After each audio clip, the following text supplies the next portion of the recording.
2, 1. Hell yeah.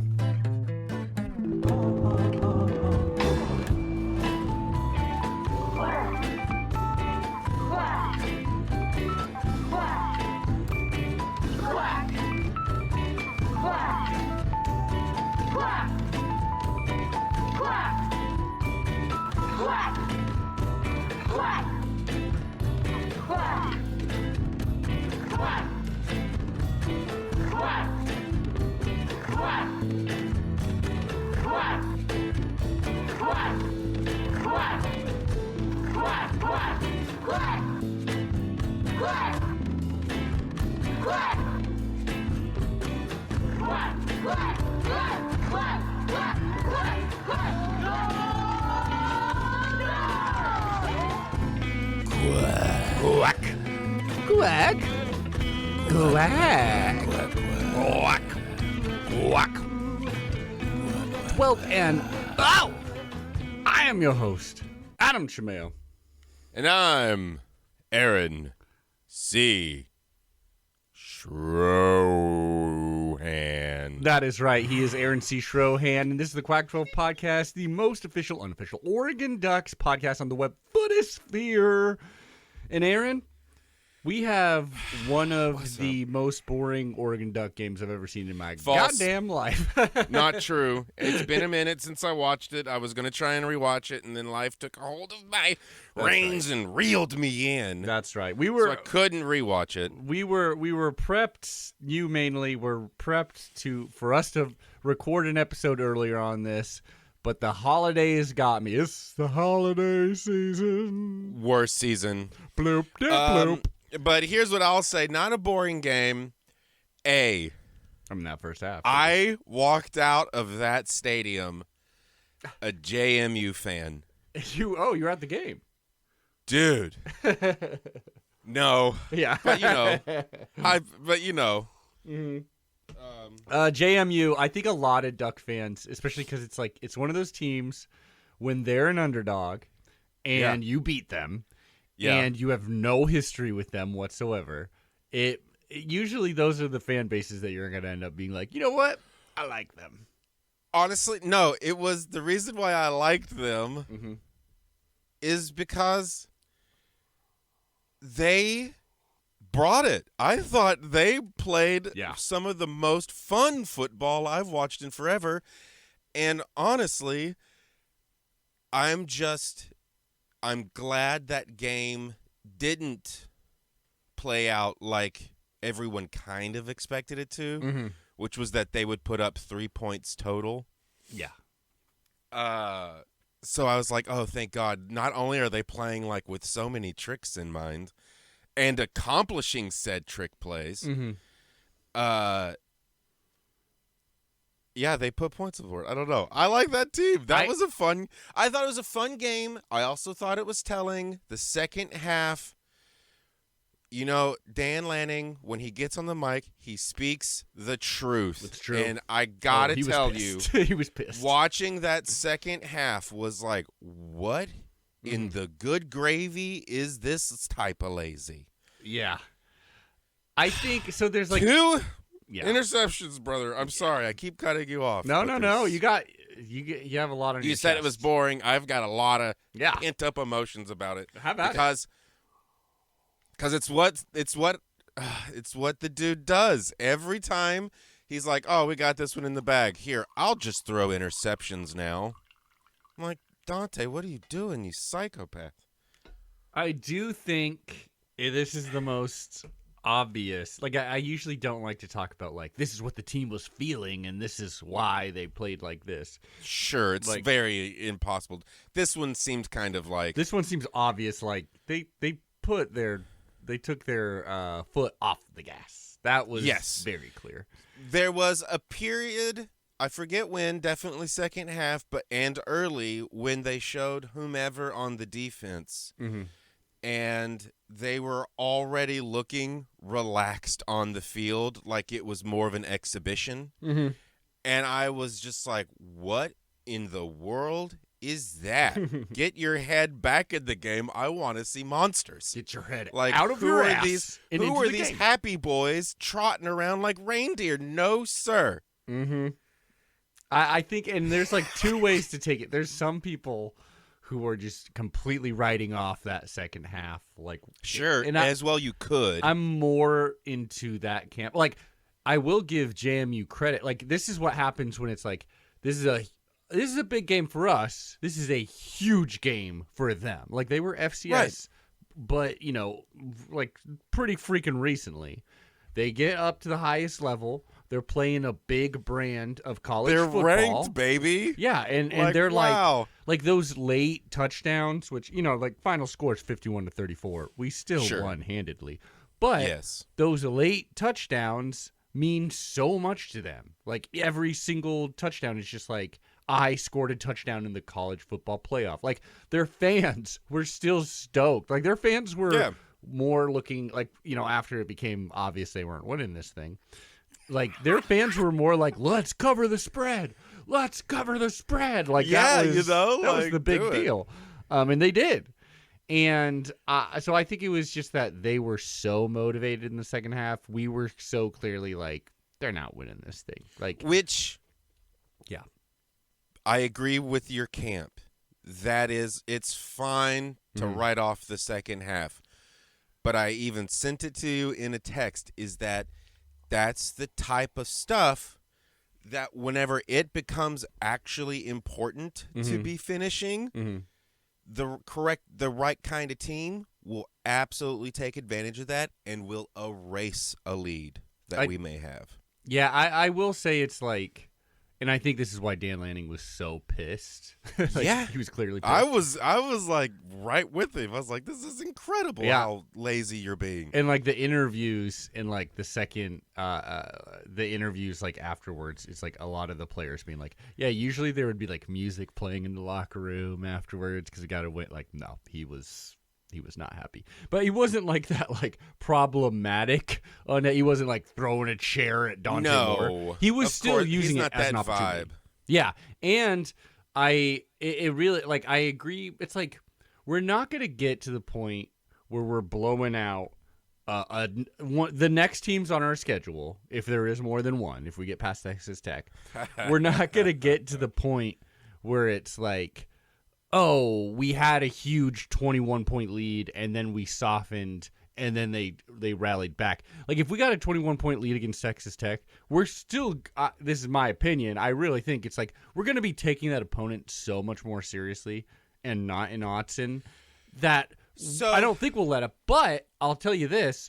Yes, sir. We blew, this is why Lanning's so mad, we blew an opportunity to stay in the mentality of like, it doesn't matter what the score is. In the third and the fourth quarter, you are literally playing, and it doesn't matter if our second string appears, you're playing with that same mentality of a killer mentality, like not taking a single play off. That is something that would, you know, because we could be like, oh, we're 14-0 at half against Texas Tech, and we play a little relaxed in the third quarter. Boom, we're down 21-14. Like, that is absolutely something that can happen. Because it does seem that when Mr. Moore throws 2 interceptions in a game, which is rare. I think you might. It's happened against Indiana. Here's what I'll say. Yeah. It's more common than I want it to be, sure. Which is that I have clocked it maybe 3, possibly at least 3 games, possibly 4. I don't know about 4. I'd have to really look at it. I know against Indiana, so that's. Here's what, but it does seem that when he throws the double intercept, it does happen against our quote unquote easier opponents. So is that what you would be willing to clock this up to? Is that he's? I mean, I'll definitely. I don't know about double. I don't know about double interceptions. I don't think I can pull it up even now.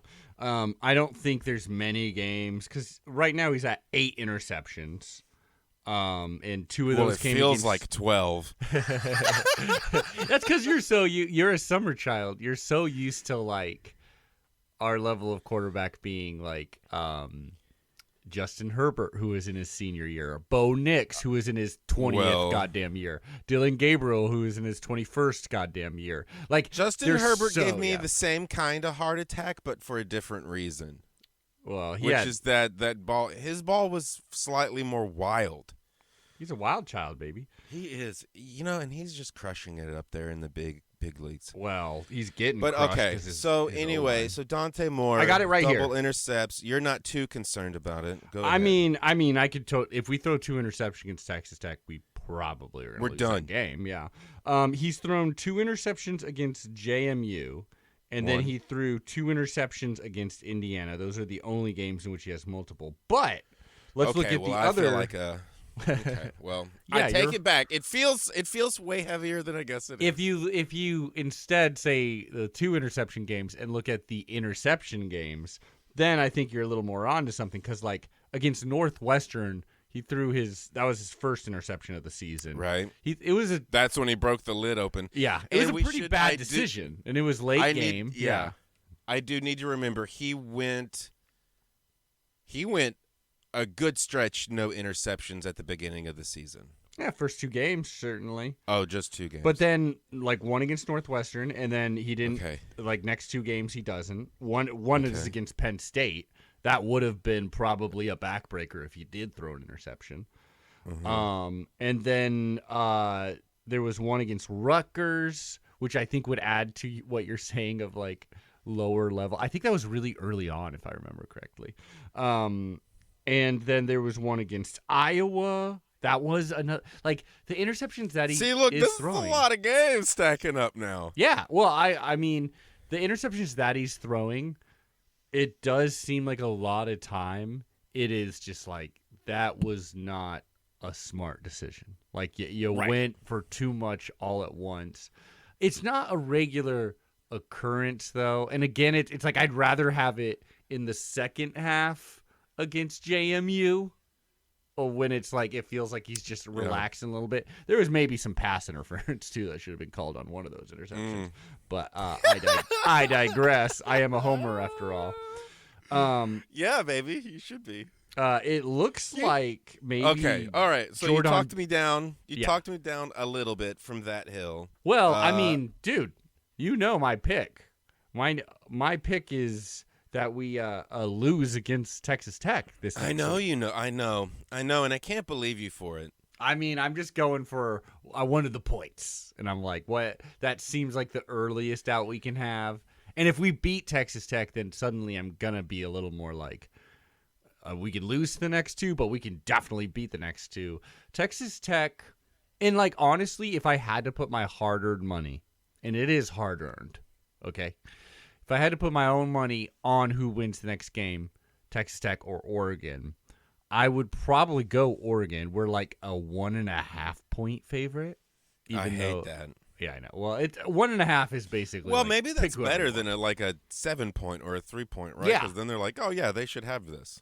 1.5 is just whoever you want to choose. Yeah, go for it. It's a neutral field. It's the Orange Bowl. Like, choose whoever you want. Especially since we're the lower ranked team, technically. Like, we're 5, they're 4. Wow. Yeah. But the thing that scares me about them, and this is obvious, I think everyone's got this in their head, why Texas Tech may have an advantage, is because in our worst games, it's because Dante Moore's getting a little, like, frazzled. Because the O-line is kind of letting people through. Because they're not picking up, like, the blocks that they should, especially against, like, very talented edge rushers, which is who we will be playing against. Like, their D-line is their team. If we're going to lose, it's probably because we just simply we're scoring, like, 21 points on offense, and that's it. Right. But that being said... Scary. Yeah, and, like... our second half defensive performance, that is scary because, like, the competition is going to be so much higher. Mm-hmm. But I do think a locked-in defense, I really do think we got a pretty great defense. We got something special here. I think, and I hate saying it because, I'm trying not to be Mr. Conspiracy, but it's in my blood. It is in your blood. I Just think like it's chemtrails. I think with tech, when it comes to tech, I think it's going to come down to how the refs decide to let us play. Are they going to let us get a little more physical on both sides? Are they going to choose one team over the other to allow to be a bit more physical to weigh out Ain't the that field? the truth? I don't know. Ain't that the truth? Like in the Big Ten refs seemingly are allergic to calling holding, which like, hey, if they're just not going to call holding and they're rushing against us, let's just hold them. Can I ask you another question? Let's hear it. Did we unlock some kind of special, like I recently discovered a way to con dominoes out of a topping for free. Let's hear it. We got time. Let's hear it. But no. I'm not going to give that away because I don't want it to be fixed. Let's hear it. No. Pizza Hut's our sponsor. You think Domino's? Okay, look. Is gonna hear it. Here's how you get a free. This is how you get a free topping out of Domino's. Let's hear it. This will be behind the paywall.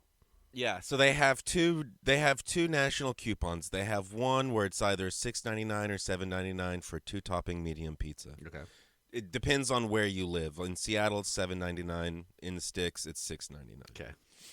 They have a similar deal for a medium 3 topping pizza for $10.99. All right.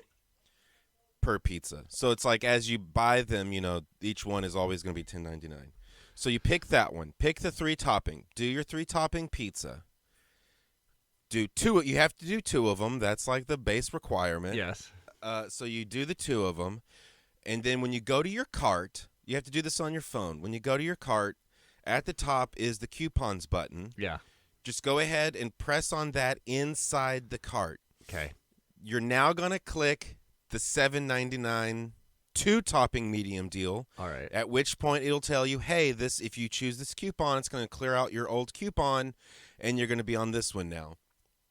Is that okay? And you say yes, and then it quickly jitters through its little back thing because it's like, oh, well, they already picked 2 pizzas, so we'll just apply that. And so you stay inside the cart, and magically the price goes from $10.99 down to $7.99, and you have a 3 topping medium pizza. Can I tell you something, Aaron? Yes. I regret asking you this question. Yeah, I know. I told you no. I should have listened to you. I should have listened to you. Yeah. So back on track. Back on Quack. It does seem like we unlocked some little secret code that, hey, if you want to take a big shot but it's tight coverage, underthrow it and get some passing interference. Dude, for fucking real. Who's going to take advantage of that now? Everyone, right? I mean, everyone, like, this is the thing. A lot of teams can't. Just because it's it's like you don't have the time, or like even it's a bonus play for being better than others. Yeah, or it's like even though it is like a free shot, and like sometimes the receiver doesn't even have to be close to it. Sometimes it's like the receiver can't even get out there enough time, or the QB can't throw it far enough. I mean, man. It is a great loophole, especially if you're like, you should be trying to actually make a play, but if it's fucking first down and you see that they're like being grabby or just not looking behind, and you want to just like, dude, we're faster, just like underthrow the ball. It like for real, dude, it ain't a bad idea. It ain't a bad idea. You want to know one crazy little stat line? Secret code thing I feel like we broke, where we were like, "Oh, look, you can exploit rules." Yeah.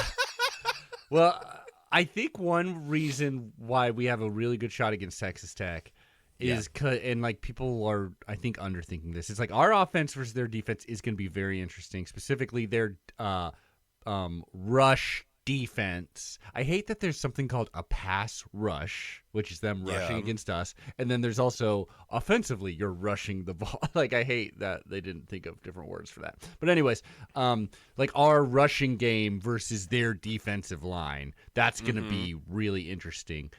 But also because that's something we might be good at. Well, it's strength v strength. Like, we are good at running the ball against everyone except like Washington. and they really honed in on it. But when they honed in on it, it was like, okay, we're going to throw the ball then. And we did freaking well. One thing that I think we have a big advantage of against Texas Tech, I hope I'm right here, is that our team's speed, and this is where the talent, they've been really good at accruing talent, but it's like we've been doing this for like 3 or 4 seasons now of really developing and getting the best talent out there. Our team speed is through the roof. Our team speed is like, on par with anyone in the nation. And I think that, you could definitely see that in, here's a crazy stat against JMU. JMU is way, below Texas Tech and stuff in talent. They had something like 4 stars or something like that on their whole team. They are ridiculously under-talented compared to us. But we scored 51 points, right? Yeah. And we were 3 of 7 on third down. We only had 7 third downs in this whole game. And that's because when we were scoring, were doing the big explosions. Yeah, it was just boom, boom, boom. Even the runs were big explosions most times. It was just oh, good golly, they're just getting right through. Absolutely. And I should mention, so our best rusher in this game, Jordan Davison, 10 carries for 90 yards. I don't know, Dan Lanning likes to keep injuries under his belt, but he was getting helped off the field. Yes. Yeah, he did get injured. And the main goal of this game, more than cover the spread or don't get embarrassed in the second half, the main goal was to stay healthy. I think we did that overall really well, except this one running back, which hopefully he'll be all right. And again, out of every single position that we have all season, we've been damn, we got a lot of good running backs. So, but he would be missed if he wasn't playing. But yeah. And there was that moment where Jeremiah McClellan, who had a great game. It's good to see Malik Benson and Jeremiah McClellan, the 2 guys who were deeper in the receiving core, now have stepped up huge, first against Washington. And Malik Benson's just been good all season, but Jeremiah McClellan got injured for a minute, but then came back out on the field. That's that right. Could have been devastating. That could have been absolutely devastating. Is this the game? Because I feel like I watched 2 games, and I can't remember if it was the other one, that one of our receivers and or running backs got up. The announcers made a note of saying he got up to 21 miles an hour. Maybe. This? I'll tell you this. This is the game that I was literally fighting for my life to stay awake in the late third and fourth. I was literally just God damn, I've never been so tired during an Oregon Ducks game. That's so funny. I was watching that second half just being why did y'all let off the gas? What is going on? Because you can't, the thing is, you see, the problem with these kids today is they don't eat enough Jell-O. No, is that what you're going to say? No, it's that any mistake you make, everyone stronger than you is watching. They're seeing it, and they're learning it, and they're going to exploit it. And it's scary. Well, it's also interesting. And so you need to see sharks out there 24/7, I get you. Always the predator, never the prey. That's what I'm trying to say. You should be a rapper and you should be a coach with that. With those kind of lyrics. No, I think we've learned I shouldn't be a coach. Yeah, I agree. I mean, to be fair, it really is third quarter started with a 6-play, 75-yard drive for the Dukes. Yes. And they get, including a 47-yard touchdown pass. Right. And then we get a touchdown. They punt. Really quick. They punt. I think we block a punt or something like that. And then we throw the interception. And then they get a touchdown. Yeah. So, I don't know. I just have a hard time really looking too much into this game. It was a good atmosphere. Great. Way to go, Dukes. Nothing in this game will matter against Texas Tech. You know what I mean? Okay, great. Well, I feel great then. Yeah. Because also, like I said, I walked out of this game loving those kids. And honestly, when I was like, oh, dag, the coach is leaving, which means he's probably taking some of the best kids on that team with him over to, where's he going? UCLA? Yeah. And it's just like, dang, JMU, there was JMU's shine for maybe the next decade. Well, I'll tell you this, Maybe. JMU has had a history of hiring great coaches, because before him was Kurt Signetti, who's coaching Indiana. Oh, that's right. Well, they're like your launch pad school. Yeah. Like, I think if you're at JMU's level, if you're complaining about, like, after every year all our best players and our coaches leave. Right. I guess they are really low in the ranks. It's like if you're complaining about that, then, like, complain all you want. It's going to do you no good. It's not going to change anything. Right. Like, that's where you live, brother. Yeah, you that's literally reality. have to just find your, like, this, just every year be like, all right, here we go. New staff, new play. Like, it's got to be what you live and breathe, because let's just be real. It's not going to change unless you get some Phil Knight type. I was thinking about this yesterday as well. Mm-hmm. The only constant in college football let's hear it. is a school's fan base. Yeah. That's it. Everything else is constantly changing, and you're just stuck. And you're just stuck being like, that's my school. Well, I'll tell you this. One thing I love about college football that the NFL will never have is ethics. Ethics. Well, not really. Actually, not really. Kidding. Is like the university, like the Oregon Ducks will always be in Eugene, Oregon. Like, they will always be I see what you're in saying. this Right. city. Right. They can never leave. Like, Alabama would have left Tuscaloosa. I believe that's where they are. I forget. Maybe it's Mobile. I don't know. They would never leave their city. I mean, they would have already left their city if they're NFL, because guess what? Alabama doesn't have an NFL team because they're fucking dirt poor hillbillies. Dang, not dude. No, I'm not saying that as an insult. They're just inbred dumbass hillbillies, and so they would not have. I know. I got good people from Bama. I'm not saying this as an insult. All right, they're just stupid fucking hicks Wow. that don't know goddamn shit, and that's them. You know, that's their culture. Aren't you from Medford? I'm not saying this to be mean, Aaron. It's just any person who's been there or traveled through there for longer than a month or so becomes less than human. Good golly. Who takes a month to get through Alabama? That's somebody looking at all. Well, the you know, sights. you get in Alabama and you suddenly, like, lose your sense of, like, direction and just, like, you know, like, you become a fucking drooling moron, a troglodyte, if you will. Sure. And again, I'm not saying this to be, like, mean or pointed disparaging. Or anything. It's just like anyone from that state or region is lower than scum, in my opinion.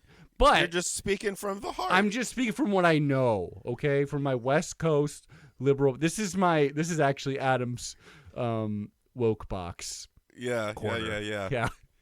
But West Coast wokeness with I've never Adam been Chimeo. there. I've never been there. That's why I, still have my wits about me, but yeah. You should definitely go. I mean, I'd rather go to the lowest circle of hell, but yeah, no, maybe one day. Yeah. Florida? Oh, Aaron, you got him. Let's not insult our Florida listeners, all right? Hey, how about that Cristobal, huh? How about that Cristobal? That's a great transition, Aaron. Let's get into where the rest of college football is right now. Because it's not a lot left. Not a lot left. And first of all, you got to check out the highlights, not necessarily the game. It was a good game, though, but of the Pop-Tart Bowl. Because this is a very Quack 12 coded. Yeah, I remember it from last year. You sent me some videos. The Pop-Tart mascots. So they really locked in on it. They like this. Oh, this is a good we all idea. love it. We all love it more than right. We than anything. certainly do. It's like literally, you choose your Pop-Tart, which one will represent you, and then you send them to their death at the end of the game. There was this really funny meme of someone being like some reporter or something going up to a Pop-Tart in their handler, and they asked like, is it weird if I eat like a Pop-Tart in front of the Pop-Tart? And apparently the handler was like, oh no, this is what they live for. Like, this is their dream. And then the Pop-Tart took the Pop-Tart out of his hand and fed it to him. And apparently he could hear the person in the mascot costume just be like, Dude, this is the fact that they have handlers. Yeah, of course. Well, and there's like 10 Pop-Tarts, different Pop-Tarts, like running around like fucking crazy. And at the end, they choose like the two. There was 3 of them, and they chose the 2 ones that would represent the winners. And the third one just jumps off the toaster, like seemingly like I love this too. There's a tradition of like they had like rest in peace. And then they had the 2 Pop-Tart pictures. Tradition. Yeah, this is tradition. 2 Pop-Tarts last year that died. They had rest in peace like commemorative boards, and they weren't treating them with respect either. Like the other toasters were like kicking it down, like you're dead, on to the next one. And then as they die, they hold signs that say like, "This is my dream," and like I live for this, and like they're being lowered into the toaster, and right before they get fully emerged and like you see these heat lamps like shoot at them, there's this moment where they like shake violently, and it almost feels like they regret their decision. And then they shoot out like 2 not alive Pop-Tarts, shoot out from the bottom, and then the winning team eats them. Like literally you can totally eat this living Pop-Tart. Dude, the whole tradition's fucking great. Here's what I've got to say. We need more of it. As far as Western civilization goes. Oh, yeah, this is the end. The Pop-Tart Bowl is a very iconic, like, it is the double-edged sword that we live on. Oh, this will be the end. Because that is at once the funniest, greatest thing I've ever heard in my entire life, but yet at the same time, it is so stupid. Yeah. Like I love this. I mean, I fear for if this thing goes on for 10 years. It should go on 100 years. There will be an entire group of people that may have a chance of believing it's wildly important. I think in 1,000 years, archaeologists will uncover this and think that this was like how we choose our politicians or something like that. I just sent you something on your phone too that I think you'll like. Oh, is that what the ding was? I was a little upset that I had made some on-air noise. No. You are is this the Pop-Tart stuff? Yeah, this is yes, it commemorative. is. Oh my god. Why don't you read that out loud? Wild Cherry was a lover, not a fighter. Enjoy mouth heaven. Dude. I love it, dude. It's so good. It's so good. I mean, it is. Look, it's a great celebration of just being goofy. Mm-hmm. Like whoever came up with this idea and is writing this stuff, for real, get that kid in Hollywood, because that's the type of TV show I would love to watch. Oh, it's great, man. And but like at the same time, dude, like this is what college football saturation used to be. of commercial in it is just like a nightmare. Almost. I love it. I love how obviously stupid it is, and like college football used to college football used to be like the biggest thing you can do is play a bowl game at the end of the year, which is basically an exhibition, and some random motherfuckers decide, you're the national champion. And then people could argue about that all they want. They could say, actually, I am. And that would be just as valid as anyone else. There was no playoffs. You won the Pop-Tart Bowl, and that was the happiest moment of your life. And then you win on because it's a stupid, silly little college game. Now it's like the college football playoff is just draining that fun completely out of it. But, I mean, it's like, obviously, it's like, if you're in our shoes, it's like Oregon like this is the most important thing in the world. Like, who gives a shit? Like, I would be pissed if we were playing in the Pop-Tart Bowl, but also it's like maybe I was happier back then. I think if it was just the Pop-Tart Bowl and there was no Pop-Tarts doing this Pop-Tart drama. Oh, then I wouldn't care about it. The then, Pop-Tart drama is the fun. I mean, that's what's bringing it. And I think that is, like we were talking, we've been kind of off again, on again, talking about the future of bowls and what that stuff looks like. Mm-hmm. And I do think it's going to become more of that, where they become more of their own little silly pageants for whomever owns them. Yeah. I mean, this is the way to do it, them, as opposed to like, it's the business forward concept, and I think it'll be fine because I do think we're going to be getting a more complex playoff structure. I think so. I think 5 years. I think bowl games are basically going to be the way of the dodo. Like there'll be a few. I mean, there's just a lot of bowl games too. So they're just going to be bigger commercials. I'm down. With football inside. And I think that if companies feed off the Pop-Tart concept and go with like some rigorous stuff like that, there's a theoretical chance in a decade it's kind of an art form. Yeah. Well, get ready for the Mr. Beast Bowl in 2035 or something like that. Do not even joke about that. That's going to happen, I feel. Oh, what a nightmare. Yeah. Oh, he's the worst. Let me tell you this. All right, hit me, Bo. So in the playoffs, where we're at right now, all the play-in games, if you will, happened. First one was Alabama, Oklahoma. Oklahoma was I don't know who was actually favored, but Oklahoma was the home team.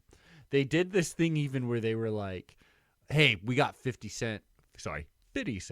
We got 50 Cent to come in after the third quarter and perform." Really strange time to have a musical performance, and it's like, and it kind of bit them in the butt because by that time they were down, and then 50 Cent comes out and Alabama's like, hell yeah, and I swear to God it fueled them even more. Oklahoma was all defense, no offense all season, and it kind of just played out that way. Alabama won 34-24. Because it's the only thing they know how to do is college football. And so they get that victory. It's still possible that we face them and Kalen DeBoer in the future. Mm-hmm. There was Oregon James Madison. We all know how that went out.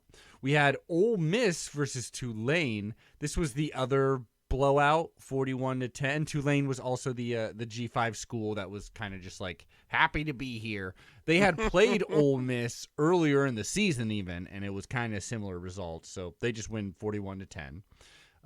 Kind of a gimme game for them. And then this was the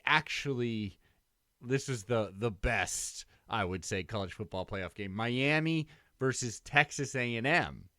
Texas A&M was ranked number 7. They're always known as like a team that's just like, why don't they get it together? They have so much money. They're in Texas. They're famous. Like, why can't they ever get their shit? Like, are they cursed? What's going on?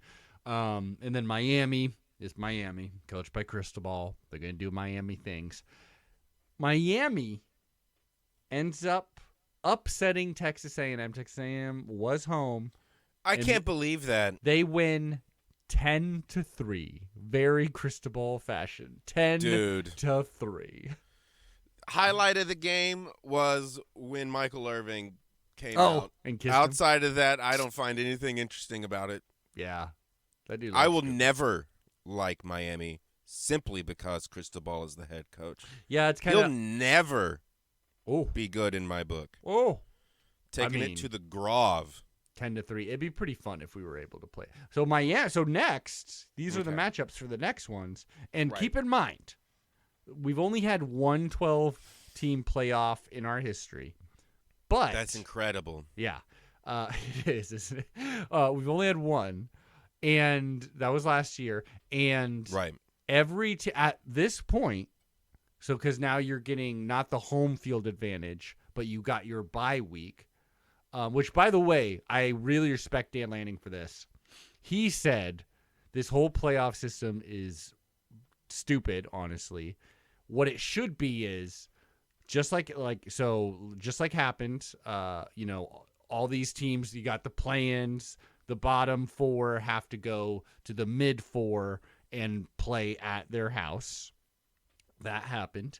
And then what Dan Lanning was saying, instead of being like, well, you played on the 19th, next time you play is going to be January 1st. It's like, that's a weird amount of time. It should be 1 week after, just like the regular season. It should be 1 week after that game. You're playing just like regular.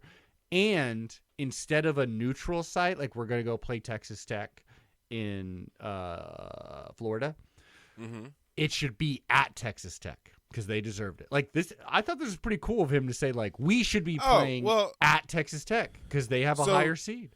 Yeah, so basically kind of taking the World Series concept. Yeah, or just any normal... You're going to trade these games so everybody has the home field advantage. Yeah, it's like any normal playoff. You know, it's like you deserve to have home field advantage and it's like playing on the campus is just better.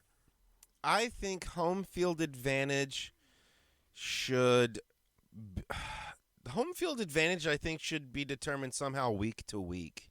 Sure, like whoever has the best seeding, yeah, you get the home. Like that would make perfect sense to me. Or reverse it. Whoever has the worst seeding, they get the home field advantage. Well, I don't theoretically that could help. Well, I like rewarding. It's like you did better in the season. This is your reward. Because otherwise, it's like we were 13-0, best team in the best conference, and everyone was like last year. It's like, yeah, we got like the worst draw.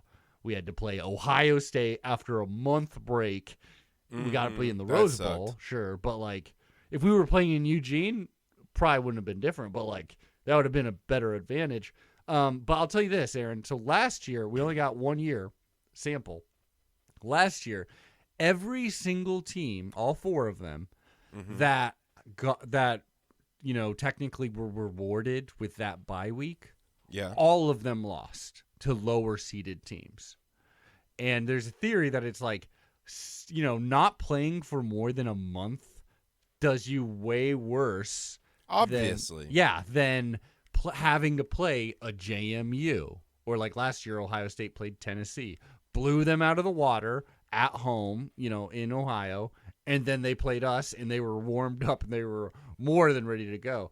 So this year, maybe if that same thing happens, if all 4 teams who were technically ranked 1 through 4 lose again, they're probably going to look into it and be like, okay, something's up. Like they should not be taking this long to play a game. It does not help them. But I'll tell you who's playing. So Miami, this is in the Goodyear Cotton Bowl. Miami, number 10, will play number 2, Ohio State. I'm rooting for Miami because I think they're the worst team, and I just don't want to play Ohio State. Like, honestly, I'm afraid of them. I would rather blow out Miami and Cristobal. Plus, it's just like the drama of it would be more, I think, exciting to play Miami. Different rewards, right? Yeah. Going either route gains different rewards. Going against Ohio State and beating them is a reward of medal. We're like, we are here. We are here, you sums and sums. Defeating Cristobal is just like, now go away forever. Yeah, but you will. So that'll be an interesting game, though. I'm excited by that one. That's December 31st. Then we have Oregon, Texas Tech. We all know that. I don't see Miami winning this game, though. Yeah, this game, I think most people are like, this is the most interesting game. Okay. Number 9, Alabama.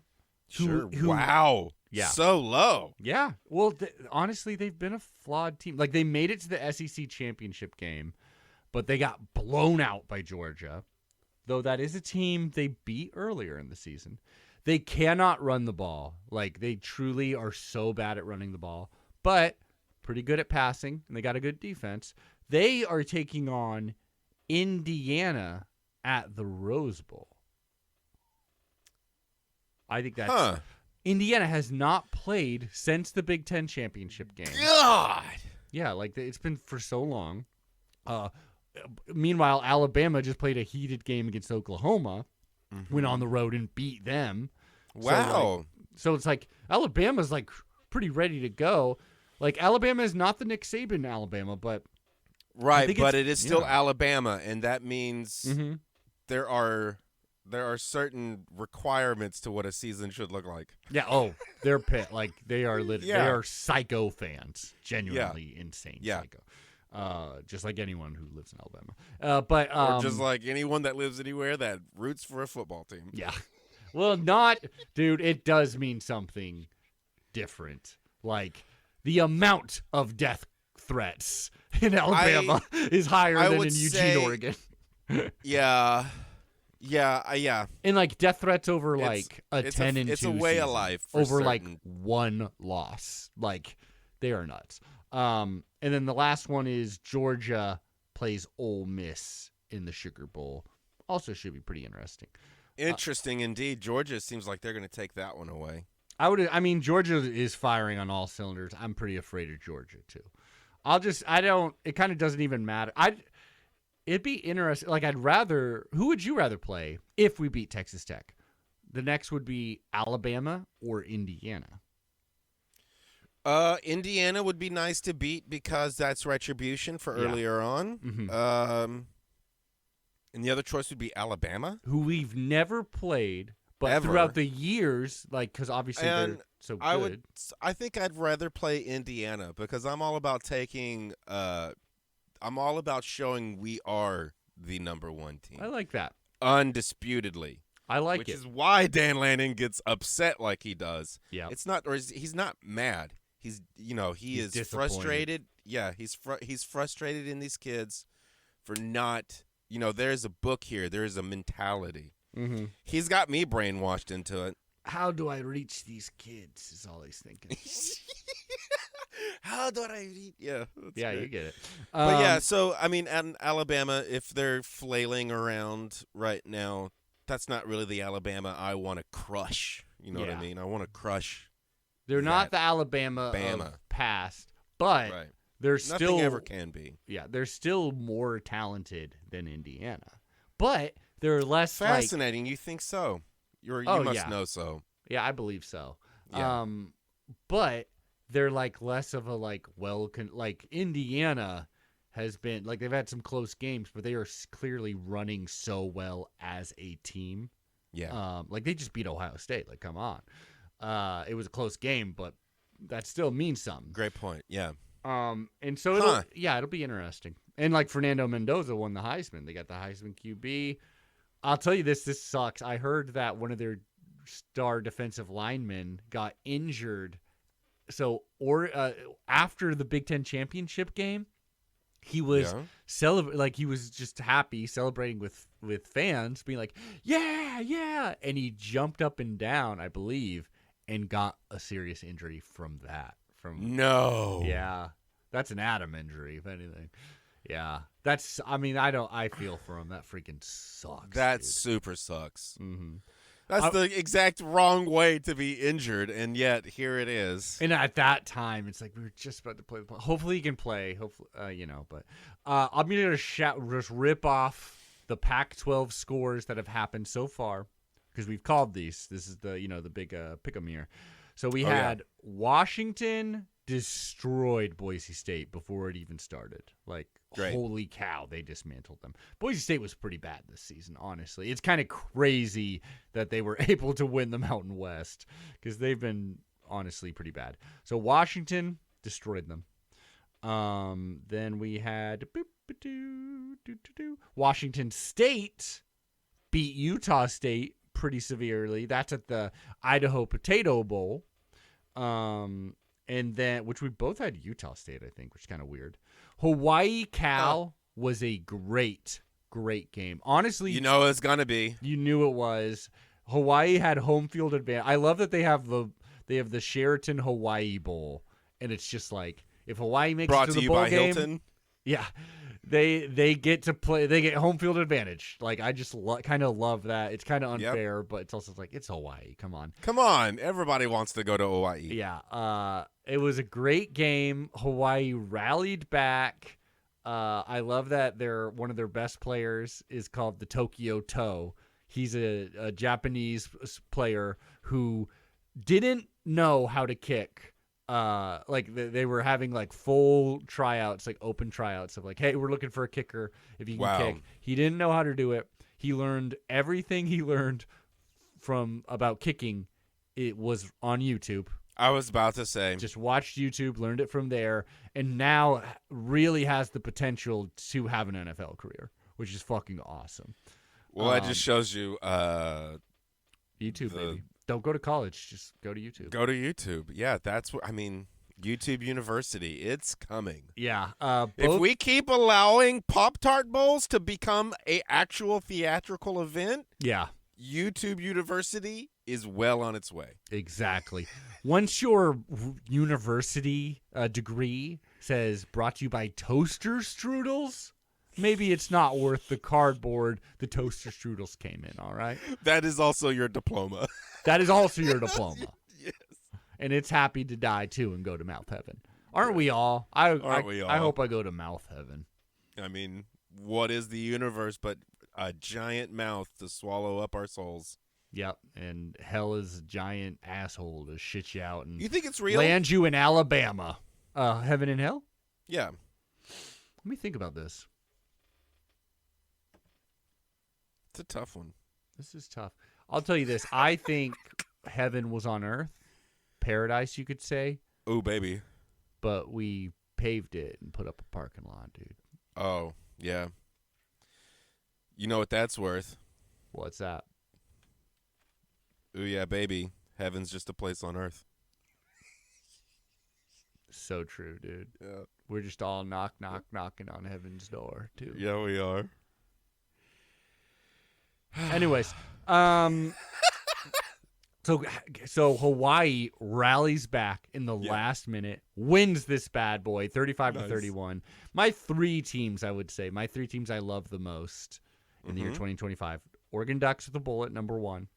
Then I love rooting for Arizona State, especially under Dillingham. You do. And I love Hawaii. Always love the Hawaii. Always Eagles. have. Always plucky underdogs. I'll tell you this. I love this move, too. Kenny Dillingham, Arizona State. Yeah. First of all, they were trying to hire him from Michigan because they have all these crazy – did I ever tell you about the crazy Michigan scandals? We don't really have enough time for it. They fired their coach because he was doing – like he was having an affair with his intern. He was – he was trading. That's why that we're saying that. Okay, that makes one text make sense that I was like, what does that mean? He was trading tickets supposedly to OnlyFans models to try to get a foursome. Like a bunch of shit was going down. He got arrested. He got arrested for breaking and entering the interim. Like it's there should be a limit to what you think you can do with your position. Yeah. Maybe don't. It doesn't necessarily mean you get to try out other positions. If I was a millionaire, he was trying out too many positions. If you know what I mean. If you know what I mean. That does sound like he might have some form of addiction that could probably use some therapy. Absolutely. Like listen to the Quack podcast. But so Kenny Dillingham they were very much trying to hire him away at Michigan, and honestly, it would have been a good idea. But I love this, that he's like, no, fuck that. Fuck the way better spot than Arizona State and more money. He's like, I'm staying in my hometown, like where my sister and parents live. I'm staying in Arizona that State. Interesting that all the coaches... They were turning it down left and right. Actually, I would. There's probably a lot of mess there that gets... Yeah, They ended up landing on a great coach. So Utah's coach forever, Kyle Whittingham, who we love, who's always been great, he was kind of getting phased out, and they're like, okay, it's time for you to retire. And I was even saying, it's like, I think he's going to retire. He was announcing he was going to retire. There's kind of some back and forth of like, did he really want to retire, or like, did he kind of get pushed out a little bit? Yeah. Well, they were like, dude, you're retiring. You're a legendary coach. You're really by the books. You never really had a scandal. Why don't you come be our coach for like 5 years? And he's like, why don't you come clean up our credentials? Yeah, like, why don't you just be like a nice old man who's not going to have scandals and just get us fundamentally all right for the next 5 years or so? And you were about to retire, but how about instead you get like $100 million? So I think that was honestly one of the best moves. But I brought all this up just to say, I love that Kenny Dillingham. I've never seen a coach fully do this. Like, he was having an interview, and he's all like, if you want us to be better, honestly, what we need is for some person in Phoenix. Like, I know we got some high rollers. Do you want to be the most famous person in Phoenix, Arizona? Write us a check for $2 million. And he was literally just like balls on the table, just literally being like, he's like, if you want us to be better, there's got to be one person here in Phoenix who has enough money to write us a check right now for $2 million. Like, he was just, you do not hear people just straight up say this. He's like, I'm being real, dude. he comes because he knows what's up. Yeah. He saw what money can do. And he went, oh, wow, that literally is the answer. Yeah. Well, and also it's like, last year, I got us to the fucking playoffs with a roster that would have gotten us run out of town if I was at Texas or Alabama, like these big time schools. He's like, I gave you a beautiful marble statue when you just gave me like shit sand, you know? Like, imagine if you gave me the proper building material. And like, even this year, he was competitive in the Big 12, even though it was a rebuilding year. Like, you know who should do it? Amazing, dude. He's a great coach. What's that? It should be a $10 million deal, but it comes with filming rights. Okay. And I think Vince Gillian, or whatever his name is, Breaking Bad / Pluribus guy, he should do it. Honestly, he loves that area so much. It's not a bad idea, I would feel like, to be like, hey, fucking Netflix, you're terrible and you're going to ruin all the industry, but give me $2 million and you own the rights and you can film goddamn anything. Yeah. I'm going to go in there. I'm going to make my next project. It's going to be like a Friday Night Lights, but it's going to follow a coach who's angry. Yeah, it's going to be real as hell. But I just love them so much. I love him. But I also love Dan Lanning, and I love these Ducks. Texas Tech up next. I am nervous about it, but of course. Goddamn, this is not like Dan Lanning has met challenges like this, and he knows what their strength is. The thing that I think people are really underrating us is Texas Tech's offense against our defense. I don't think they've played a defense as good as our defense. And I don't think they've played an offense as good as our offense. And I think fundamentally, we've been so sound. I mean, yeah, he's thrown 8 picks, but we've been so sound at not turning over the ball, and our special teams fucking rules. like the toughest team. There's 2 teams that Texas Tech has played that it's like these are the toughest teams they've played, both in the state of Utah. One, Kyle Whittingham's Utah Utes. It was a close game for a minute, and then boom, they just erupted and kicked their ass in the end. Texas Tech did. And then BYU, they played them twice. They were BYU's only 2 losses of the season, but they dismantled BYU. The difference is BYU does not have the team speed that we have. They don't have the overall roster. They don't have the offensive talent we have, or just in general the talent. So it's like, I'm feeling pretty good about, like, yeah, I picked us to lose, but I'm actually feeling pretty good. But that's just history informing you. Yes. I prefer to say herstory, but again, sure, I'm woke, whatever. So, yeah. Daystory. Thank you. Yes. Thank you, Aaron. I snap when I'm woke. Aaron, I'm excited for this game, dude. I'm nervous. I think it's like this. Oh, that kind of stuff. Oh, yeah. I think I've seen that as a thing. Yeah. I agree. How do you feel, Aaron? Like, we're approaching what could be the end of the season. We're approaching what could be the end of this podcast. Look, we're approaching the end of something, and it's coming sooner or later, but it is coming. And I think the Pop-Tart Bowl explicitly showed that. So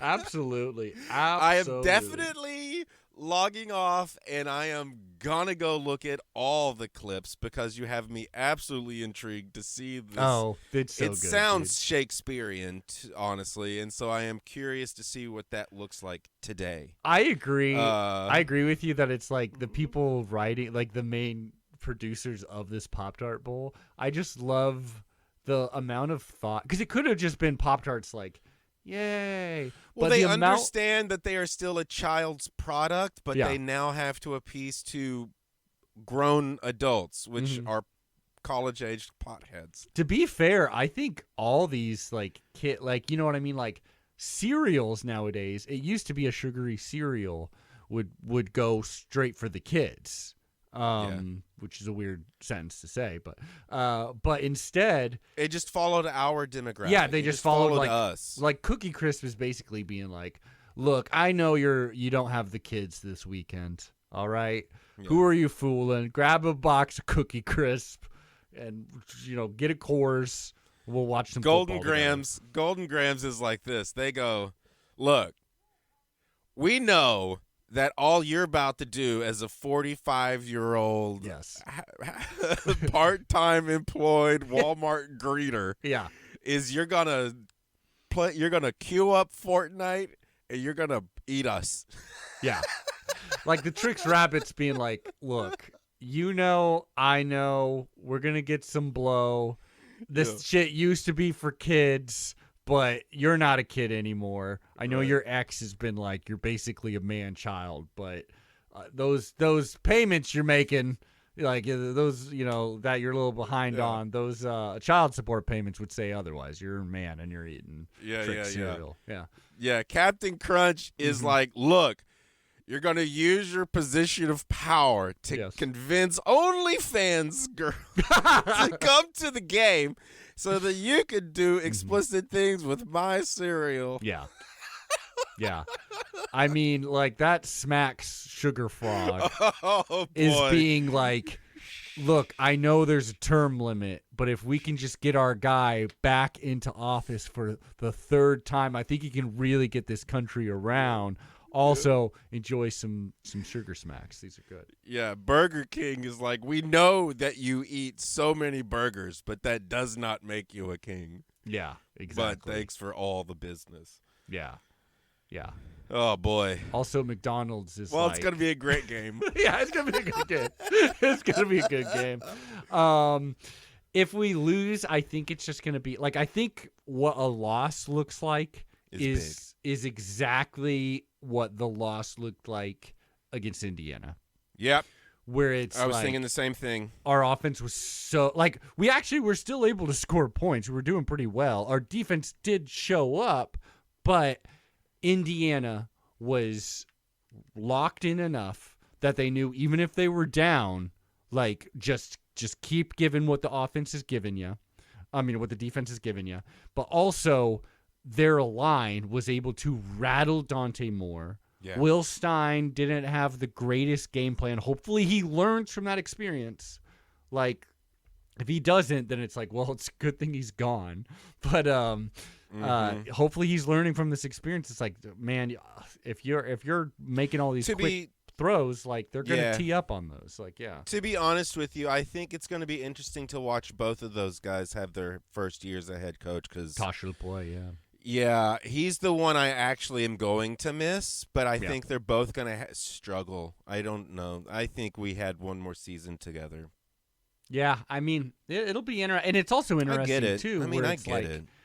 You do wonder, like, I don't think they're laxing or, like they're not doing their jobs or anything, but it's like. Dude, Dan Lanning would make them not be there if that was the case. True. He's tough dad. But it's got to be hard to be like, like you're doing this thing, you're prepping, and then also you're being like, shit, I got to get Kentucky ready for the SEC next year. Like, yeah, but dude, not really yet. Yeah. Kind of, sort of. Everybody knows you're busy. Yeah. I'm busy. But, I do think, like what you said, the difference of this game is who's in the headspace to be a champion. Which maybe the fact that we played our football game, it'll be like 11 days before this game, as opposed to them who have not played since the Big 12 championship. Yeah. Maybe that will make it so it's like we can come out in the first quarter and just. Also, we should say DeCorian Moore didn't have a huge day, but he played against JMU. That is huge. Getting some of our health back. Our whole starting offensive line looked pretty healthy. Let's see if we can get Gary Bryant or Evan Stewart back. Then we really got something. Yeah. I don't know. I guess, you know what, Aaron? Now's the time. I don't know what else to say, really. Let's make some super specific predictions, which I will say we did pretty well, all three of us, last week or whenever we recorded. I was way off. I mean, Dan Lanning didn't play. That's true. Nor would he have. Ty Burrell might have, though. Oh, Ty Burrell. That's right. You played as, I mean, I'll tell you this. I don't even know if he was there. We did play that second half as if we had relaxed so much that Ty Burrell was allowed to come out and throw a quarterback pass. Yeah, I mean, would he have thrown less or more than 2 interceptions? We'll never know. Well, he had only had 1 pass, so definitely less. Yeah. And then Hithliday predicted that there was going to be some big trick play. They were going to score early, and all the Duck fans were going to freak out. There was that kind of double pass. I don't know if we were freaking out. I think we've tried in the past and failed at, and they got it right. Yeah. They were throwing the kitchen sink at us. Brother, yeah, I liked that every play was a different formation, a different idea, it really was like, oh, okay, well, I thought for sure they were going to run out of that style of play before the first quarter. And then the fact that they just kept pulling stuff out was like, damn. These kids have a book. Like, the kids learned it. It's great. That is a good team that's just not at the talent level of most college football playoff games. Great I think they brains, should still be the bodies just need a little bit more development, but the brains were there. I think we're both on the same page. There's some asshole college football fans who are like, they shouldn't have even been there. Like that, they took Notre Dame's spot because, like, why are we letting these little? When was the last time Notre Dame deserved anything? I agree. They deserve nothing. They opted out of the Pop-Tart Bowl, and I bet they regret it. Of course. Bet they fucking regretted it. Seeing how good of a time. No, it's whatever. It's just so stale. We need these lower division teams in the playoffs because one of these days a JMU is going to upset in Oregon, and that's going to be a great fucking time. Oh, but my prediction, I thought for sure, I was like, holy shit, I think my super specific prediction is going to happen. That's right. You got real close. Mm-hmm. Who was I saying? Oh, I thought Jamari Johnson was going to get 3 touchdowns and 150 yards. Right. Really quickly, he had 1 41-yard touchdown reception. And I was like, holy shit, I'm 1/3 of the way there. He didn't catch a ball after that, so it didn't really matter. He got close to a second touchdown. So here we go, man. Texas Tech, Oregon, super specific predictions. What do you got, my man? Whoever scores first wins this game. Oh, I like that. I hope it's us. Yeah, it better be. I love that, Aaron. I love that for you, and I love that for us. Yeah. For me, shit. What is a super specific prediction I got for the Oregon-Texas Tech game? I think we're going to win. I actually think we're going to win pretty handedly. No, don't you dare say things like this. And I think we're going to have not one, but 2 pick sixes. Last time we played this team, it was very close. A pick six from Bassa sealed the deal, if you remember that. That was Bo Nix versus Tyler Shuck. He was their quarterback. It was a very back-and-forth game. I do remember this. It was a crazy game. It was really good, but we ended up winning in the last minute. I do think we will win this. I think we will have another pick six sealing it. But I think it'll be overall like not as competitive as the last game. I could be totally wrong. I'm kind of hedging my bets because I also predicted we would lose this game. You certainly did. Yeah, but also I'll say this. Here's another one. Another one. Bonus picks. I think that we will have more sacks than they will. In other words, our defensive line will look better than theirs. I hope all of yours are right. I hope all of yours I are hope right. mine is only right in one scenario in which it is us who scores first. That's absolutely right. And then we'll see who we play in Indiana or Bama. That's going to be Indiana. crazy. Well, I'll tell you this, Aaron. You were saying Indiana would be good because it's like we're showing that we are the best. That's right. And that we get the revenge.